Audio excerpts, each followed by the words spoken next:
যেসব পাপ বালা মুসিবত ডেকে আনে, কখনো কি ভেবেছেন আল্লাহ কেন আমাদের টর্নেডো, ভূমিকম্প বা ঘূর্ণিঝড়ের মতো মুসিবত দেন? মুসিবত সবসময় শাস্তি হিসেবে আসে না, কখনো এটা পরীক্ষা, আবার কখনো মানুষের নিজের পাপের ফল।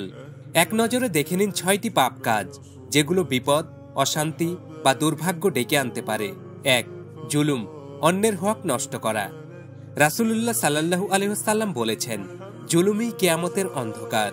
তাই মানুষের অধিকার নষ্ট করলে সবকিছু থেকে বালা মুসিবত আসতে পারে। কারো টাকা মেরে দেওয়া, পরিবারের মানুষের প্রতি অন্যায় করা, কর্মচারীদের অন্যায়ভাবে ব্যবহার, গীবত, বদনাম, এগুলো জুলুমের অন্তর্ভুক্ত।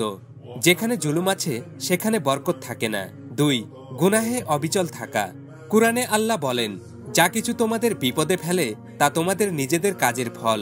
আপনি যদি বারবার গুনাহ করেন, তওবা না করেন, হৃদয় কঠিন হয়ে যায়, দোয়া আটকে যায়, আর নেক আমলের তাওফিক বন্ধ হয়ে যায়, আর তখনই আপনার জীবনে নেমে আসে অন্ধকার।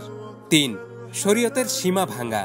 সুদ, হারাম রোজগার, পর্দাহীনতা, হারাম সম্পর্ক, এগুলো শুধু ব্যক্তিকে নয়, পরিবার, শহর, সমাজ সকলের উপর বিপদ নামাতে পারে। একটা হারাম সিদ্ধান্ত, একটা ভুল পথে উপার্জন, একটা নিষিদ্ধ সম্পর্ক বরকতকে শুকিয়ে দেয় আর আপনার জাতির উপর বয়ে আনে দুর্ভোগ। ৪. অকৃতজ্ঞতা ও রুষ্ট মন।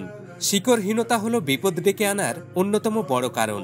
আল্লাহ বলেন, যদি তোমরা কৃতজ্ঞ হও আমি অবশ্যই আরো বাড়িয়ে দেব। তাই উপকারের কৃতজ্ঞতা না করলে নিয়ামত কমে যায়, বিপদ বাড়ে আর জীবন অস্থির হয়ে পড়ে। ৫. পরিবারে গুনাহ ছড়িয়ে দেওয়া।